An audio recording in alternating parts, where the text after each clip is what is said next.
मैं मकान लेकर कहीं जाऊंगा थोड़े ही। यह वाक्य किसी व्यक्ति ने क्यों कहा होगा, या यूं कहें कि यह वाक्य क्या वाकई में हमारे जीवन में भी लागू होता है। इस वाक्य के पीछे की पूरी कहानी सुनने एवं इसका गहरा अर्थ क्या हमारे जीवन में भी है, यह सभी जानने के लिए बने रहें वीडियो के अंत तक हमारे साथ। एक व्यक्ति अपनी पुरानी सोसाइटी जहां वह पहले रहता था वहां गया। वह जब भी वहां जाता है उसकी कोशिश रहती है कि वहां अधिक से अधिक लोगों से मुलाकात हो। वह जब अपनी पुरानी सोसाइटी में पहुंचकर गार्ड से बात कर रहा था तभी मोटरसाइकिल पर एक आदमी आया और उसने उसे झुककर प्रणाम किया। भैया प्रणाम। उसने पहचानने की कोशिश की। बहुत पहचाना पहचाना तो लग रहा था पर नाम याद नहीं आ रहा था। उसी ने कहा, भैया पहचाने नहीं, हम बाबू हैं।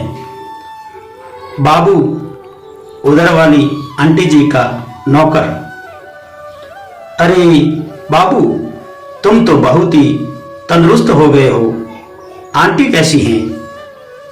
बाबू हंसा। आंटी तो गई। गई? कहाँ गई? उनका बेटा विदेश में था, वहीं चली गई क्या?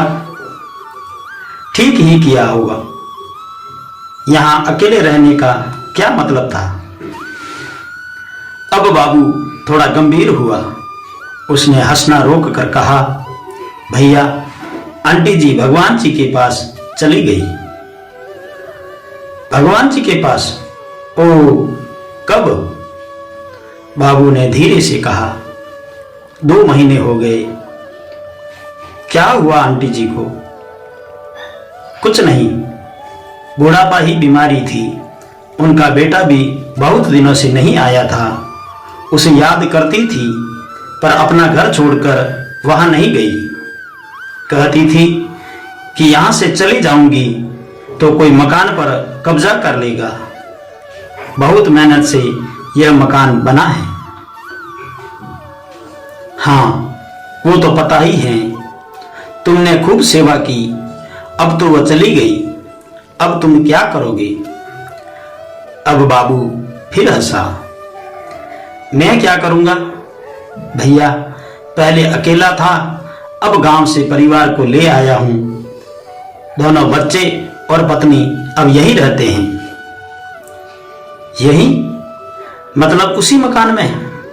जी भैया। आंटी के जाने के बाद उनका बेटा आया था, 1 हफ्ते रुक कर चले गए। मुझसे कह गए हैं कि घर देखते रहना। 4 कमरे का इतना बड़ा फ्लैट मैं अकेले कैसे देखता? और भैया ने कहा कि तुम यहीं रहकर घर की देखभाल करते रहो। वो वहां से पैसे भेजने लगे हैं। और सबसे बड़ी बात यह है कि मेरे बच्चों को यही स्कूल में एडमिशन मिल गया है। अब आराम से हूँ, कुछ कुछ काम बाहर भी कर लेता हूँ। भैया सारा सामान भी छोड़ गए हैं। कह रहे थे कि दूर देश में ले जाने में कोई फायदा नहीं। वह व्यक्ति हैरान था। बाबू पहले साइकिल से चलता था, आंटी थी तो उनकी देखभाल करता था, पर अब जब आंटी चली गई तो वो 4 कमरे के मकान में आराम से रह रहा है। और सोचने लगा, आंटी अपने बेटे के पास नहीं गई कि कहीं कोई मकान पर कब्जा न कर ले। बेटा मकान नौकर को दे गया है, यह सोचकर कि वो रहेगा तो मकान बचा रहेगा। और मन ही मन सोचने लगा, मुझे पता है मकान बहुत मेहनत से बनते हैं, पर ऐसी मेहनत किस काम की जिसके आप सिर्फ पहरेदार बनकर रह जाए। मकान के लिए आंटी बेटे के पास नहीं गई, मकान के लिए बेटा माँ को पास नहीं बुला पाया। सच कहें तो हम लोग मकान के पहरेदार ही हैं। जिसने मकान बनाया वो अब दुनिया में ही नहीं है, और जो हैं उसके बारे में बाबू भी जानता है कि वो अब यहाँ कभी नहीं आएंगे। उसने बाबू से पूछा कि तुमने भैया को बता दिया कि तुम्हारा परिवार भी यहाँ आ गया है? इसमें बताने वाली क्या बात है भैया? वो अब कौन यहाँ आने वाले हैं, और मैं अकेले यहाँ क्या करता? जब आएंगे तो देखेंगे, पर जब माँ थी तो आए नहीं, उनके बाद क्या आना? मकान की चिंता है तो वो मैं कहीं लेकर जा नहीं रहा, मैं तो देखभाल ही कर रहा हूं। बाबू फिर हंसा। उस व्यक्ति ने बाबू से हाथ मिलाया और वह समझ गया कि परमात्मा ने इसे इसकी संतुष्ट सोच व आंटी की दिल से सेवा व बिना रिश्ते के आंटी के बेटे की जगह सेवा भाव से भगवान ने आज इसे नौकर से मालिक बना दिया है। सिर्फ सोच का ही तो फर्क है।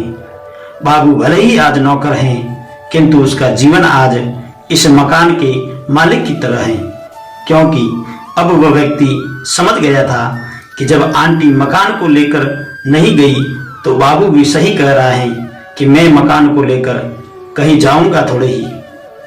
वह व्यक्ति हंसते हंसते बाबू से कहने लगा, भाई, जिसने यह बात कही है कि मूर्ख आदमी मकान बनवाता है, बुद्धिमान आदमी उसमें रहता है, उसे जिंदगी का कितना गहरा तजुर्बा रहा होगा।